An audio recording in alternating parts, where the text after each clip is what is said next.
ça, Rennes, Bouti, et donc on lira l'ensemble de l'aspect hiéroglyphique sous cette forme-là. Alors maintenant, ça me permet de présenter un joli fragment. Alors peut-être avant que je le présente, est-ce que l'un d'entre vous ou l'une d'entre vous pourrait me dire ce qu'il voit en regardant la photographie de ce fragment?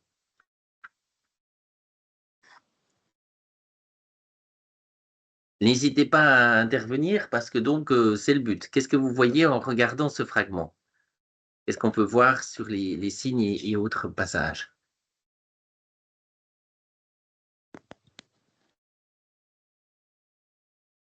Je vous écoute. Alors, je vais faire le petit candide. On voit Oui, des idéogrammes, manifestement, des représentations d'oiseaux, une tête. Donc oui, on voit différents signes qui semblent représenter des idées. très Euh, bien. Alors ça, c'est une chose, c'est vrai. Alors c'est un premier passage. Puis le deuxième, par rapport à la forme des signes, par rapport à l'ensemble des choses qui transparaissent à l'intérieur de ce fragment, qu'est-ce qu'on peut observer? Est-ce qu'on voit une régularité dans ces signes? Effectivement, il y a une présentation sous forme de cartouche. Il y a, semble-t-il, une forme de stylisation, même si là, je pense qu'on est dans des formes un peu archaïques, puisque on est plus proche d'une représentation relativement réaliste que d'une stylisation complètement désincarnée. Ah ah. Il y a peut-être une notion de quantité à travers les différentes bûchettes qui sont indiquées. Ah ah, oui, juste, juste. Ah ah, on va y revenir d'ailleurs, c'est Et juste, puis d'accord. on a la séparation avec les astes droites qui séparent finalement quatre séquences, quatre Mhm. cartouches de hiéroglyphes. Très bien. Alors ça, c'est une partie, d'accord. Maintenant, peut-être, si vous permettez, je vais peut-être demander à Nicolas ou Olga, est-ce que vous auriez une idée sur les formes des signes, c'est-à-dire l'animal tel que le serpent, ou bien le visage humain, ou bien l'oiseau? Qu'est-ce qu'on peut en déduire sur ces formes-là? Vous auriez une idée? Bon, est-ce que vous m'entendez? Oui, oui, Oui, très bien. oui. Euh, bon, on peut, par rapport à la forme, ça ressemble à un animal, donc on peut Bravo. probablement deviner que derrière cette forme, il y a une allusion, une référence à un animal, soit une action qui effectue cet animal, soit une Exactement. importance, que ça représente, voilà, peut-être, voilà. Tout à fait. Mais ça doit encoder quelque chose, très probablement. Exactement. Ça fait donc allusion à un concept qui pour les Égyptiens était très clair puisque c'était leur langue, leur univers, et qui pour nous, d'accord, a pris énormément de temps à être compris. Et ce concept n'a été compris, je le rappelle, que grâce à la présence de deux grandes inscriptions qui, elles, n'étaient pas que en égyptien, mais qui avaient été traduites en grec et qui avaient heureusement la forme grecque du nom des souverains et des souveraines égyptiens et égyptiennes. Voilà. Si on n'avait pas eu la table de Rosette et si on n'avait pas eu l'immense Jean-François Champollion que nous aimons beaucoup, mais pas seulement, d'ailleurs, les gens oublient, mais il faudrait ne pas oublier le Britannique Thomas Young, hein, qui a fait aussi un très grand travail sur les hiéroglyphes au tout début, eh bien, on ne pourrait pas comprendre réellement ce que disent les hiéroglyphes. Très bien. Merci et c'était très bien dit. Merci beaucoup. Très bonne intervention. Ah, peut-être Nicolas, peut-être auriez-vous quelque chose à dire, ou Tomislav aussi? Bah, désolé, mais c'est mon premier contact avec les hiéroglyphes. Je Oui, suis ici aujourd'hui juste pour apprendre quelque chose de nouveau, hein. d'accord. Donc, c'est pas grave. Alors, on va gentiment laisser la main à une autre personne. Et peut-être Nicolas,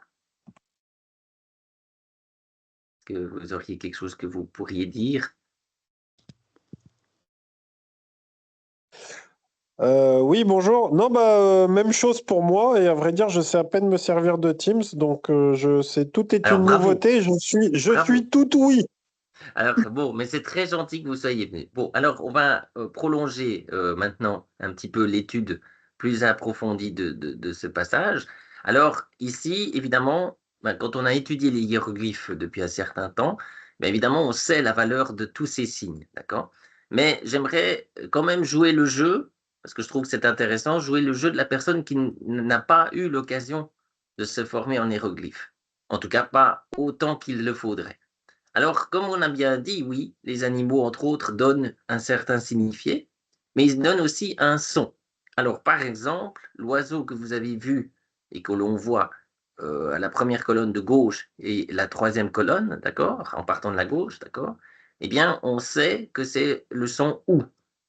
On le sait parce que, par exemple, pour le grand pharaon Ramsès, d'accord, son nom est écrit avec Ra, le soleil, Mes, qui veut dire engendrer, puis ensuite Sou, et Sou, c'est la forme pour dire lui.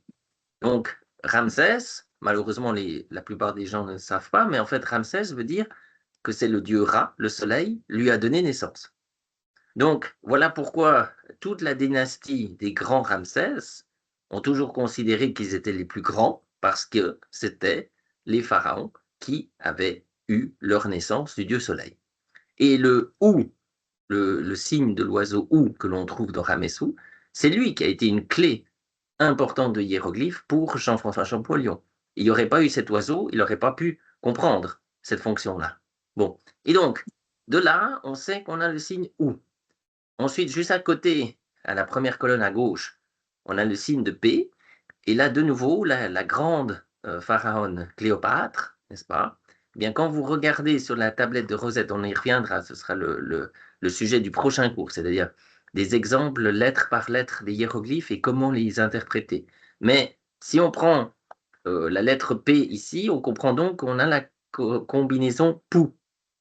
Ensuite, la sorte de petit demi-cercle très bien stylisé qui se trouve juste en dessous, c'est la lettre T, que d'ailleurs on retrouve aussi dans le glyphe hiéroglyphique de la pharaone Cléopâtre, Cléopâtre VII en l'occurrence. Bon. Et donc, vous voyez, on a le mot put. Alors, par exemple, en russe, c'est très drôle parce que put, c'est justement le voyage. Et très intéressant de savoir qu'en égyptien, on a aussi cette idée-là, puisque oupet veut dire le voyage. Oupet, c'est partir en voyage. Bon.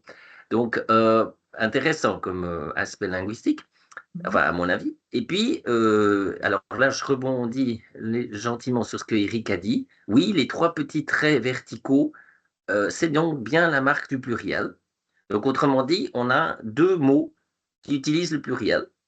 Et puis finalement, on a à gauche, tout en bas, dans le cadre de la première zone hiéroglyphique, la lettre I, puisque c'est le roseau, c'est la plume de roseau qui est I. Donc le tout se lit Pouti. Bon. Mais c'est intéressant. Pourquoi? Parce que, en l'occurrence, ce monument vient d'une tombe qui est grande, hein, et qui, alors ici c'est le fragment, mais dans d'autres passages, on sait que le nom du propriétaire était Sarenpouti.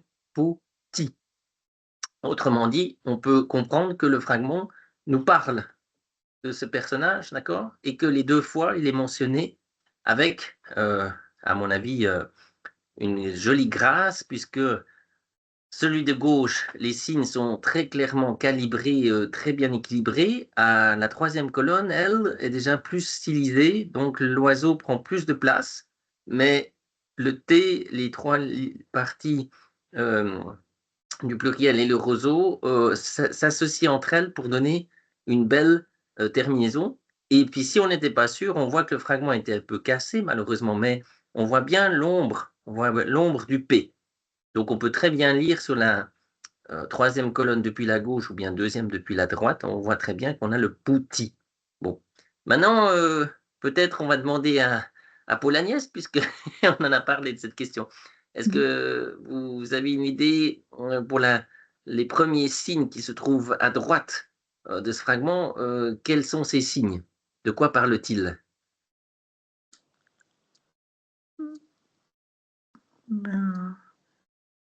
C'est un signe de qui parle de prière. Bravo, merci, bravo Paul Agnès, exactement. Donc les deux bras, n'est-ce pas, c'est parce que les Égyptiens, depuis très longtemps, avaient l'habitude de prier leur divinité en levant les bras d'abord, puis en les rabaissant. D'accord? Lever les bras au moment de se lever et rebaisser les bras en descendant. Avec grand respect avec la religion comment dire, musulmane, on observe que c'est exactement la même chose aussi. Hein. Les musulmans montent puis redescendent l'ensemble de leur corps. Donc il y a des similitudes. Mais surtout, ces bras qui ouvrent la prière, d'accord? Eh bien, ces bras désignent le mot ka. Le mot ka veut dire prière en soi, mais s'il a le petit trait vertical que vous voyez en dessous, eh bien, c'est le concept le plus important de l'Égypte, c'est donc le ka. Donc, c'est l'âme de la personne, c'est le ka. Et donc, au-dessus et en dessous, on a la lettre N. Et donc, le tout se lit N, K, N, pour l'âme de. Et donc, de là, on comprend que l'ensemble de ce fragment est donc funéraire, d'accord? C'est un texte qui parle de la personne déjà dans l'autre monde, et que c'est une prière, puisqu'on va donner la liste de tout ce qui doit être fait pour lui. Voilà. Est-ce que c'est un petit peu plus clair, ce qui a été présenté? Oui? C'est plus clair? Bon. Alors, je continue sur la lancée. Donc, de ce fragment, qui pour moi est très instructif à plein d'égards, on peut établir une stratégie. Et donc, voilà pourquoi j'ai expliqué qu'on peut améliorer la lecture des phrases présentées sur cette stèle ou dans tout autre texte, relief et papyrus. Et donc, je vous invite avec nous à regarder la petite marche à suivre. J'espère qu'elle vous plaira. Alors, la marche à suivre est la suivante. La première, c'est estimer combien de mots ou de signes sont manquants en fonction des mots préservés. Alors ici, par exemple, on a un fragment, mais on peut bien comprendre que d'après la taille des hiéroglyphes et de ce qu'il reste, on doit avoir à peu près 6 à 7 signes supplémentaires pour chaque ligne, enfin colonne pour être plus précis. Donc on a un fragment assez grand. Et deuxièmement, on peut comprendre que vu que les hiéroglyphes tournent vers la droite, ça sous-entend qu'il y avait une autre partie du texte qui tournait vers la gauche. Donc en fait, on avait deux pannes. D'où se pose la question ensuite, comment on va reconstituer le texte. En cas de doute, on va d'abord établir un croquis. Donc, j'espère que parmi vous, il y a des personnes qui, comme moi, aiment le dessin, parce que l'égyptologie, c'est du dessin. Mais il est très utile de faire un petit croquis de ce que l'on lit ou ce que l'on voit. Et ainsi, on peut imaginer comment l'inscription était à l'origine. Et en cas de doute, on peut consulter, bien sûr, les éditions d'inscription, pas pour autant qu'on sache exactement d'où vient l'inscription, bien sûr, mais pour s'assurer de la lecture correcte des signes qu'on leur a identifiés au préalable. Donc, si par exemple, je ne suis pas sûr que c'est un P, je peux aller vérifier l'édition photographique de l'inscription et puis vérifier si effectivement ceci a été transcrit comme un P. La même chose pour le signe du K. Bon, évidemment, comme vous avez compris, il y a certains signes hiéroglyphiques qu'on ne peut pas confondre. Le signe de l'eau, N, qui d'ailleurs rappelle, parce que c'est important, le Noun, n'est-ce pas? L'eau sacrée du monde, c'est le Noun, et voilà pourquoi on a le mot N, d'accord? Les bras levés comme le K, n'est-ce pas? Le K de l'âme, d'accord? Et puis il y a d'autres qui seront, vous verrez, plus difficiles. Mais chaque chose en son temps. Bon, ensuite, dans cette marche à suivre, on va faire une deuxième étape. La deuxième étape, c'est écrire une liste de mots que vous supposez juste selon les signes principaux que je vous aurai vus et que vous tentez de les transcrire en comparant l'écriture hiéroglyphique pure, d'accord, aux variantes qu'on peut trouver dans divers dictionnaires égyptiens classiques. D'ailleurs, dans la suite de nos leçons, je donnerai une liste complète faite par moi-même des meilleures éditions de ces dictionnaires en format papier et en ligne. Pourquoi? Parce que c'est important, à mon avis, d'avoir de bons outils de référence. Et Internet est très bien, bien sûr, mais pas tout le temps d'égale qualité. Donc, en ce qui concerne l'égyptologie, il faut faire attention. Bon, troisième, analyser les mots identifiés et s'assurer que leur traduction soit exacte. Et respecte l'ordre de pensée de l'égyptien classique, parce que là, sur ce fragment encore, ce n'est pas très visible, mais si on a un long texte égyptien, l'ordre de pensée de l'égyptien n'est pas le même que celui observée en latin ou en grec. Voilà. Et cette étape essentielle nous permet de mieux comprendre la pensée profonde exprimée dans les signes égyptiens, parce qu'en effet, l'écriture en Égypte, c'est pas seulement le signe, c'est pas seulement un graphein, mais c'est aussi un signifiant, et c'est la garante de l'ordre profond des choses. Voilà pourquoi les Égyptiens, dans toutes leurs époques, ont été excellemment imprégnés de leur écriture, parce que pour elles, l'écriture est l'ordre profond des choses. Bon. Ensuite, une fois que le texte est entièrement complété et rétabli, il va s'agir de poser par écrit la traduction du texte en prenant en compte le sens profond de l'inscription, mais aussi les concepts symboliques en lien avec la rédaction du passage en question.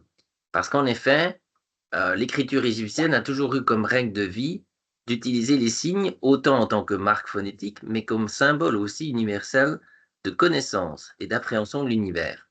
Ainsi, les hiéroglyphes ne sont pas un langage codé, malgré l'affirmation de certains dits spécialistes de la question, j'y reviendrai plus tard, mais tout simplement une authentique recherche permanente de l'écrit, de l'équilibre des sons et des images. On en a parlé d'ailleurs, il y a une grande association entre les sons et les images et leur équilibre dans les hiéroglyphes, et l'harmonie intérieure. Je profite aujourd'hui pour vous montrer une toute première liste, d'accord? Parce que je rappellerai que dans l'écriture hiéroglyphique égyptienne, on compte environ 300 signes fondamentaux, 700 signes en règle générale, et puis ensuite on a environ 1000 signes complets, d'accord? Alors c'est évident que quand on introduit les hiéroglyphes, il vaut mieux ne pas donner les 700 signes tout de suite. Pour moi, je considère que l'introduction à la langue hiéroglyphique doit être progressive et douce. Voilà. Alors ici, j'ai pris une liste que j'ai trouvée intéressante qui va être développée au fur et à mesure des cours.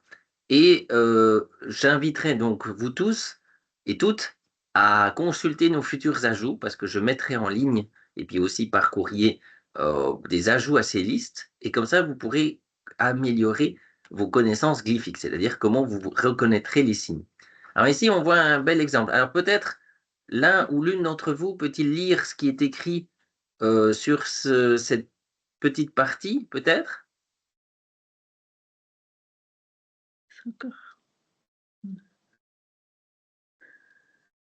Alors vous voyez, à gauche, n'est-ce pas? On a le signe sol. On a le signe qui explique logographiquement, d'accord, l'idée. Par exemple, à gauche, on a la personne en position semi-assise, d'accord? Et c'est le hiéroglyphe qui explique une personne masculine, avec ses différentes activités. Mais à droite, le même signe, accompagné du signe au-dessus de la lettre S, d'accord, va nous désigner un homme, S. Okay. Bon, après la question, est-ce que c'était C, Z, vu qu'il est écrit avec un signe qui au départ était plutôt lu comme Z, eh ben, on peut imaginer que c'était quelque chose comme Z, voilà, mais c'est le mot pour un homme. Est-ce que jusque-là, c'est clair? Oui? Bon, d'accord. Alors maintenant, on passe à la deuxième ligne. La deuxième ligne, à gauche, on a l'identification du déterminant pour un dieu ou un roi. C'est-à-dire que si vous avez le nom d'un dieu comme Ra, ou si vous avez le nom d'un pharaon comme Ramessou, vous aurez ce signe à la fin de l'écriture. Et puis le même signe peut être justement développé dans le cadre d'une divinité. Alors par exemple, le dieu Sokar, Soker, vous voyez le S qu'on a revu au-dessus, le K, la lettre K, et puis la lettre R. Et donc Soker pour Sokar. Alors après, la question c'est, est-ce que c'était Saker? Est-ce que c'était Soukar? Est-ce que c'était Siker? Malheureusement, ça on ne sait pas, puisque les variantes graphiques des voyelles sont rares, très rares même, en égyptien classique. Mais en tout cas, il est intéressant de comprendre que ici on a une transition, n'est-ce pas? On réutilise les signes phonétiques et puis on les ajoute avec un déterminant spécifique. Le troisième, d'ailleurs on reviendra sur le dieu Soker ou Sokar, c'est un dieu très intéressant pour plein d'aspects. Et puis ensuite on a par exemple ici le soleil. Alors là c'est clair, hein, le cercle avec un centre, On imagine bien que c'est un astre, d'accord? Et puis cet astre, donc le soleil en l'occurrence, on peut l'utiliser dans le mot pour le jour, le jour calendaire, que en égyptien on va dire Héru. Alors là, vous me direz comment on a su cela. Ben ça, par exemple, c'est un exemple qui est venu grâce à la connaissance de la dernière langue égyptienne, comment dire, initiale, qui est le copte. Et donc, comme en copte, on a quasiment le même mot, et évidemment, le copte a aidé pour comprendre comment on pouvait lire ça. Mais vous vous rappelez qu'on a vu l'oiseau ou, on a vu la forme de la bouche r, donc roux, et donc ensuite on a juste le signe du O qui lui est un peu plus compliqué, mais qui fait allusion à une sorte de petit champ fermé, n'est-ce pas, pour le bétail, et donc l'on lit H. Et donc l'ensemble se lit Heru, le jour, Heru. Bon. Et vous remarquerez que le soleil est mis exprès à la fin du mot, puisqu'il explique, si l'on veut dire, que ce n'est pas seulement le mot du jour, mais que ici je parle du calendrier. Donc j'ajoute le logogramme du jour pour être sûr que tout est compris. N'hésitez pas, s'il y a des questions, posez-les. Mais est-ce que jusque-là, c'est tout clair? Oui, c'est bon? Oui. Oui? OK. Oui. Alors maintenant, on a la suite du mouvement. Donc là, les jambes qui passent, alors elles peuvent aller sur la gauche, elles peuvent aller sur la droite. Il y a pas de réel sens, si ce n'est que, cela dépend de l'inscription. C'est-à-dire si je veux dire qu'une personne revient, si elle revient sur ses pas, les jambes seront à l'inverse de l'écriture. Ah, si les jambes sont dans le même sens que l'écriture, d'accord, ça veut dire que la personne part. Alors ici, vous avez un bon exemple. On a le H qu'on a vu avant. On a la lettre A, ça c'est le grand aigle A. Ensuite, on a la lettre B, que d'ailleurs on retrouve dans les inscriptions donc de l'époque gréco-égyptienne, d'accord? Puis vous voyez les jambes. Et les jambes, vous voyez, elles sont orientées vers la gauche. Ce n'est pas pour rien, c'est parce que on commence à lire par la gauche, ici, dans ce cas-là, on commence par la gauche, on lit H, A, B, Hab. Ah, deuxièmement, puisque c'est un mouvement, et un mouvement positif, les jambes vont dans le même sens. Et donc, Hab veut dire envoyer, faire aller quelqu'un dans un autre endroit. C'est ça le mot Hab, n'est-ce pas? Qui d'ailleurs est très important parce que la plupart des inscriptions en lien avec l'histoire, que ce soit des pharaons ou des expéditions dans différentes régions hors d'Égypte, donc Nubie, Soudan, Libye, on aura le mot Hab, faire partir, faire envoyer. Bon. Ensuite, on a ce petit oiseau qui ressemble à un moineau, même si ce n'est pas que un moineau, qui en égyptien a une connotation très spéciale, c'est-à-dire que en règle générale, on le voit pour des passages qui sont plutôt peu positifs, mais c'est pas entièrement vrai. On peut aussi voir cet oiseau dans des passages plus, disons, chaleureux. Et puis cet oiseau même, d'ailleurs dont on n'est pas entièrement sûr de son nom, on le retrouve ensuite à la droite ici, pour une symbolique plus ou moins quand même correcte. Et donc, en l'occurrence, ici, vous voyez, on a le mot pour mauvais, sombre, négatif, c'est le mot been. D'accord? Alors, bon, il y a certains qui feront le jeu de mots avec l'anglais has been, mais ça n'a rien à voir avec been en anglais. Par contre, c'est intéressant parce que ce mot-là, par exemple, est en grand contraste avec le mot bon, qui est le mot néfer. Donc, si vous voyez le mot been, vous devez associer le mot néfer.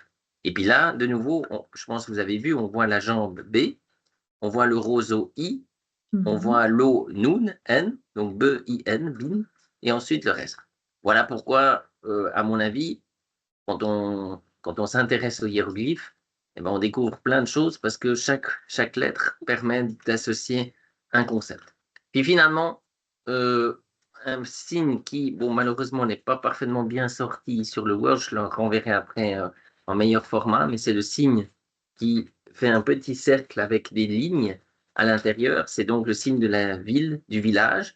Et ici, par exemple, vous voyez, on a la petite ville de Kis, et donc on a le signe pour la lettre K, mais qui en fait est plutôt un que, n'est-ce pas? Après I, et c'est kiss.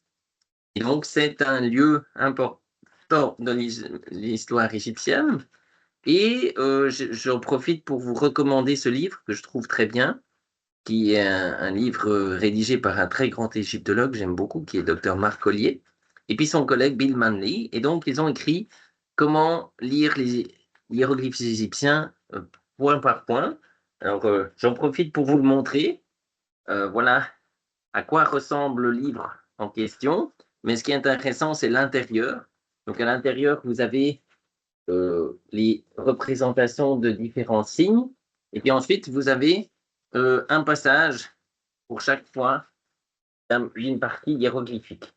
Alors, ce type de livre, je le trouve très important, mais c'est en complément, d'accord, d'un cours, parce que ça vous permet de petit à petit appréhender les choses. Voilà. Et comme j'ai expliqué ici, la suite du cours, puisqu'aujourd'hui c'était vraiment le petit préambule, permettra de comprendre comment utiliser différents textes, puisque dans les futurs cours, on va commencer petit à petit à avoir des textes, bon, en très petit format, mais juste pour commencer à comprendre comment lire les hiéroglyphes, et puis aussi les lettres. Donc on aura un passage bien important sur l'étude des lettres, c'est-à-dire comment bien reconnaître chaque lettre égyptienne, en tout cas les principales.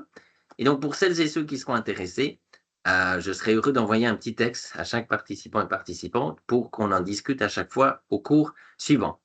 Puis donc, un grand merci à ma magnifique épouse. Comme je dis toujours, c'est le souffle du cœur, Ankh Nebi. Et puis, à professeur Michel Valogia, qui donc a été mon professeur, mon tout premier professeur en égyptien classique et hiératique, qui pour moi a été et qui est encore d'ailleurs une immense source d'inspiration parce que M. Valogia a été immensément important dans le domaine de l'égyptologie, mais pas seulement, et notamment dans sa gentillesse et sa compétence des hiéroglyphes, et comme j'ai mis avec humour, et c'est vrai, respectueux de la Ma'at. Alors ça, on reparlera de la Ma'at. Peut-être que certains d'entre vous et certaines d'entre vous connaissent ce qu'est la Ma'at. Je dirais juste que la Ma'at, c'est donc le concept de rectitude, c'est le concept de justesse, puisque le mot ma'a veut dire ce qui est juste, ce qui est vrai. Donc, pour moi, c'est un concept très important, la ma'at, et donc on essaye bien sûr de la garder en toutes circonstances. Voilà, je vous remercie beaucoup de votre attention, j'espère que ça vous aura plu, et puis maintenant, je suis ouvert à toutes vos questions, suggestions, critiques, et j'espère avis positifs. Voilà.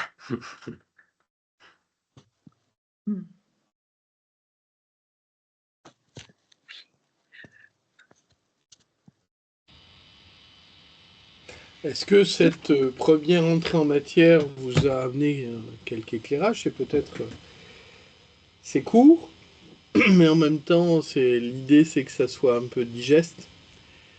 Donc, Oui, parce que si j'allais réellement entrer dans l'intérieur des détails en première leçon, c'est une première touche. Je ne sais pas ce qu'on pense. Est-ce que vous en attendez une quantité plus importante, d'aller plus vite? Est-ce que ça vous suffit? N'hésitez pas, la parole circule. Madame Aubert, vous étiez sur le... Oui, eh quelqu'un, bien, monsieur Nicolas, oui. oui, oui, bien, merci Alexandre, c'était très intéressant. Voilà, pour débroussailler les choses et faire comprendre bah, effectivement les bases et euh, voilà, ça donne une première approche sur quelque chose qui pouvait paraître opaque à la base. Et voilà, merci beaucoup. ben, tant mieux. Puis j'espère que donc tu seras parmi nous par la suite, parce que évidemment, ce que j'aime beaucoup dans la question des hiéroglyphes, c'est le moment précis où j'espère chacun d'entre vous et chacune d'entre vous aura comme moi la possibilité de lire sans regarder le texte. Parce que au moment où les hiéroglyphes deviennent clairs, d'accord, vous pouvez lire un texte hiéroglyphique sans avoir le dictionnaire. Après, bien sûr, il y a des petits aspects de traduction, mais la base de lecture vous permettra de réellement comprendre ce qui est écrit. Et c'est pour moi, en tout cas, un très beau souvenir quand j'ai eu, après à peu près une année, la base de formation à l'université. J'ai eu le grand plaisir que je pouvais enfin voir tous les monuments que j'avais vus et comprendre ce qui était écrit. Et quand vous voyez ce qui est écrit, ça change, ça change complètement la signification de l'Égypte, parce que vous comprenez que chaque monument a été conçu pour être compris, mais aussi pour donner et transmettre une information très belle. Bon, parfois un petit peu tendancieuse, c'est vrai, parce que les textes égyptiens ne sont pas tout le temps objectifs, loin s'en faut, mais qui donnent un aspect. Mais je pense que Paul Agnès aussi avait quelque chose à dire, alors nous t'écoutons. Oui, oui, merci beaucoup, c'était très intéressant. Mais j'ai pas beaucoup d'ambition. J'ai l'impression que je devrais avoir toujours le professeur à côté de moi pour Ah me... ben c'est très bien, c'est très bien. Oui, à mon âge, j'ai un peu de peine à lire, à retenir, et voilà. Alors, je ne sais pas si je vais vous accompagner longtemps, je ne voudrais pas être en poids Mais pour le coup. non, mais Mais certainement pas, au contraire. ça m'a beaucoup intéressé, c'était vraiment une découverte. Il Vraiment, faut c'était... continuer. Faut continuer. De toute façon, là, c'est pas en une première courte séance qu'on peut lire les hiéroglyphes. Et ce n'est pas le but, et ce n'est pas le but. Et puis, en fait, moi, je sais pas si c'est lié. C'est vrai qu'on dit souvent, et je suis pas sûr que ça soit tout à fait vrai, que quand on avance en âge, on a du mal à assimiler. Je crois que c'est des questions de temps, et puis on est plus ou moins en résonance avec telle ou telle langue. Et il faut se laisser porter, il n'y a pas d'enjeu. Le seul enjeu, c'est la curiosité qu'on peut avoir pour une langue ou pour une autre. Oui, Peut- oui, voilà. Pardon, je vous ai coupé peut-être. Madame Aubert, vous vouliez dire, ajouter des choses? C'est bien, c'est bien. Et peut-être que Tomislav ou Olga, vous auriez peut-être quelque chose que vous vouliez ajouter? Oui, Hmm. oui, pour ma part, moi j'ai trouvé ça, malgré le fait que c'était une petite présentation, mais pour moi c'était une découverte que en fait derrière ces symboles, il y a non seulement les concepts ou les allusions aux différentes notions, mais qu'il y avait quelque sorte de l'écriture phonétique en Égypte. Ça, c'est une véritable découverte. Moi, je croyais que c'était uniquement l'écriture par les concepts qu'il fallait connaître, je sais pas, savoir les déchiffrer, mais il y a ce combinaison concept plus référence à un son. Donc ça, je trouve, Exactement.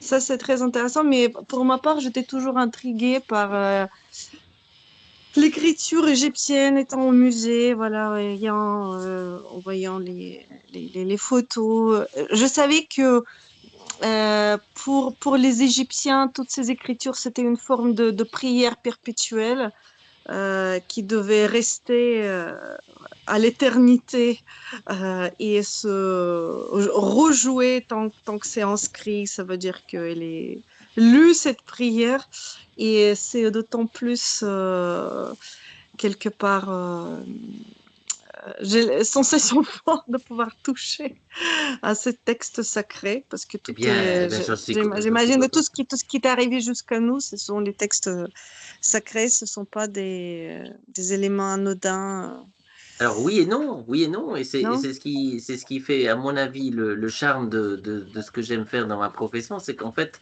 d'abord, en égyptien, d'ailleurs Eric pourra le dire aussi pour les siens, on a souvent des surprises, c'est-à-dire que les textes qui sont dits simples sont loin d'être simples, ça c'est le premier point. Puis concernant Mhm. l'égyptien, et ça c'est ce que j'aime beaucoup, et c'est ce que je vais en tout cas faire dans le cours que je suis en train de vous présenter, c'est que l'on verra plusieurs aspects. C'est-à-dire que oui, il y a des inscriptions sacrées, c'est vrai, mais il y a aussi des textes qui sont plus intéressants dans le sens où ils nous parlent plus de la vie qui se passait en Égypte. Alors on a des Mhm. textes administratifs, on a des textes littéraires, on a aussi des fragments d'écriture d'école, d'accord, des jeunes personnes qui apprennent à écrire le hiéroglyphe, d'accord, parfois pas tout à fait habilement, mais c'est pas grave. Et l'idée, c'est que de là, on entre dans une autre fenêtre de l'égyptologie et puis de la science de l'Égypte en règle générale, c'est-à-dire euh, observer, comment observer l'intérêt et l'importance de l'écriture dans tous les aspects de la culture égyptienne. Puis j'en profite pour dire que bien sûr, en tout cas pour moi, culture égyptienne, ce n'est pas que l'Égypte, c'est-à-dire que cette culture, vous l'observez en Nubie, vous l'observez au Soudan, et on sait que l'Égypte a été extrêmement importante, jusque bien sûr en Anatolie. Donc, c'est aussi une occasion d'ouvrir ses fenêtres, n'est-ce pas, à d'autres horizons. Voilà, voilà ce que je pourrais dire. Merci beaucoup, en tout cas, c'était très intéressant. Alors, Merci. vous pouvez prolonger ces choses. Alors, d'abord, dans 15 jours, Alexandre continuera les Et oui. leçons d'égyptien. La semaine prochaine, c'est moi sur la langue lycienne, qui est un autre domaine. Également, dans la série de nos séminaires, le 22 mai, sauf erreur, il y a un séminaire d'Alexandre sur les relations entre l'Égypte et les Hittites, qui sera présenté. Et au mois de juin, vous aurez également l'égyptologue Claude Hobsommer, avec lequel on pourra discuter sur son petit film qui est en ligne d'ailleurs sur notre chaîne et sur le site internet, sur la bataille de Kadesh.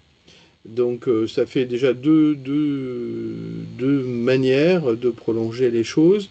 Il existe d'ailleurs une méthode d'apprentissage de l'égyptien par Claude Hobsommer, qui est aux éditions Safran, qui est un de nos partenaires, et auquel vous pouvez vous référer, qui est assez moderne. Mais peut-être qu'il vaut mieux commencer déjà tout doucement avec Alexandre, et puis c'est gentil.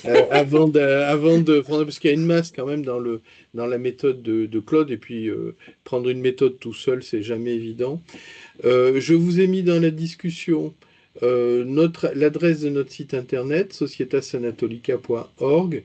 Donc à la rubrique MOX, vous avez, qui veut dire bientôt en latin, vous avez les prochains événements qui se tenus sous forme de blog, mais vous avez la rubrique Universitas où vous trouverez le programme d'égyptiens et de lycéens. Vous avez la rubrique Séminaria, donc pour nos séminaires, hein, donc j'en ai évoqué. Et puis, si vous souhaitez adhérer à la Societas Anatolica, je vous ai joint la fiche d'inscription. Ça vous permet de recevoir la newsletter mensuelle avec les différents événements, quand on fait des captations vidéo, d'avoir le lien directement, et puis d'autres, d'être informé de tout ce qu'on fait.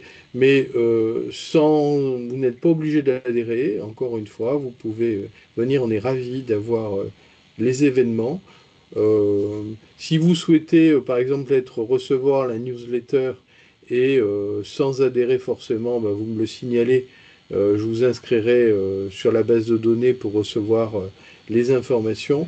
Nous avons également une chaîne WhatsApp qui permet d'être tenu au courant des différents événements, cours, séminaires, colloques, puisque nous préparons un colloque sur la géographie qui aura lieu en mai 2027 et qui aura lieu ou en région parisienne ou en Belgique. Et on verra si on peut en faire un enregistrement ou du distanciel. Et également en 2028, un colloque sur le climat en Anatolie, au Proche-Orient, dans l'Antiquité, et également sur les catastrophes naturelles qui aura lieu à Istanbul.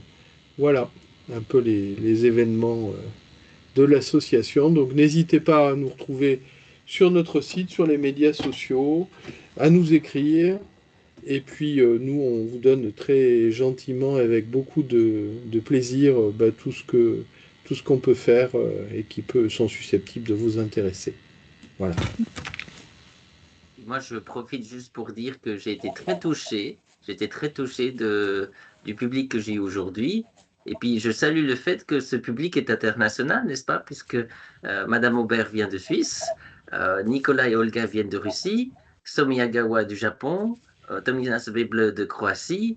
Voilà. Moi, je suis entre les deux, entre Suisse et Russie, Eric de France. Et ça, c'est ce que j'aime beaucoup, c'est-à-dire que c'est vraiment le but notamment de la Societas, mais aussi de tout ce que l'on fait comme travail. Nous aimons travailler dans le monde entier. Pour moi, c'est très important que plein de gens venant de différents horizons, de différents pays, de différentes cultures, s'intéressent et veuillent échanger, d'accord, sur des sujets qui me paraissent plus qu'importants, en particulier actuellement, et qui en même temps permettent d'ouvrir les discussions. Et puis, je félicite nos amis de Russie qui ont un très bon français, bravo. Donc ça, c'est bien. Mais c'est aussi, n'hésitez pas, bien sûr, c'est-à-dire que c'est aussi un petit peu le but de la Stocketa, c'est aussi de développer les autres langues, d'accord? Donc, par exemple, j'ai 2 amis et collègues de Russie qui feront aussi leur communication, une partie en russe, une partie en anglais. L'idée étant de promouvoir aussi le dialogue international des langues. Et on revenait à l'égyptien, ben c'est une des choses que moi j'aime beaucoup dans l'égyptien, c'est-à-dire que l'égyptien était une langue qui aimait traduire. Donc, nous avons des textes en akkadien, nous avons des textes en hittite, nous avons des textes en grec, mais grâce à l'égyptien, on a pu mieux comprendre ces langues. Parce que les Égyptiens aimaient traduire d'autres langues. Alors, certains diront qu'ils n'avaient pas le choix, peut-être. D'autres plus positifs comme moi diront que c'est parce qu'ils aimaient être en lien avec d'autres cultures. Je pense que l'Égypte a toujours eu une vision beaucoup plus large et plurielle des choses. Bon, attention, je vais pas arriver jusqu'à Eric Hornung, mais c'est quand même bien l'idée. Voilà. D'ailleurs, je recommande la lecture du grand Eric Hornung. C'est très important dans l'égyptologie. Mais l'idée est là. C'est-à-dire que l'égyptien est une plateforme. C'est une plateforme qui permet de mieux comprendre l'Égypte, bien sûr, mais aussi d'autres mondes. Voilà. Alors, mes plus sincères remerciements, puis je suis heureux si ça a pu éclairer déjà une partie des richesses que je me réjouis de prolonger, parce que l'idée, c'est bien sûr que petit à petit, on va entrer de plus en plus dans l'ensemble de ce que l'on peut proposer en égyptien. Il va sans dire que, en tout cas pour la toute première partie de ce séminaire, on s'occupera que des hiéroglyphes, parce que c'est déjà assez complexe dans certains cas, mais si l'ensemble du cours va très bien, on pourra un petit peu plus tard, disons dans 4-5 mois par exemple, regarder des petits exemples d'écriture autres hiéroglyphiques, notamment ce qu'on appelle le hiératique. Donc c'est une écriture qu'on trouve sur les papyri ou sur les momies, d'accord, mais qui est aussi du hiéroglyphe, mais tout simplement un tout petit peu plus cursif. Et donc qui est un tout petit peu plus compliqué parfois à lire, mais qui en même temps est très intéressant parce que on comprend comment l'égyptien était utilisé dans le monde funéraire et dans le monde de l'administration. Et donc là, c'est intéressant aussi de voir l'ensemble. Voilà. Si ce n'est que je vous souhaite à tous une bonne soirée. Merci. Merci d'avoir assisté avec nous. Et puis, je profite pour dire que j'ai ajouté à la discussion mes coordonnées. Comme ça, ceux et celles qui n'auraient pas mes coordonnées, ben, utilisez-les.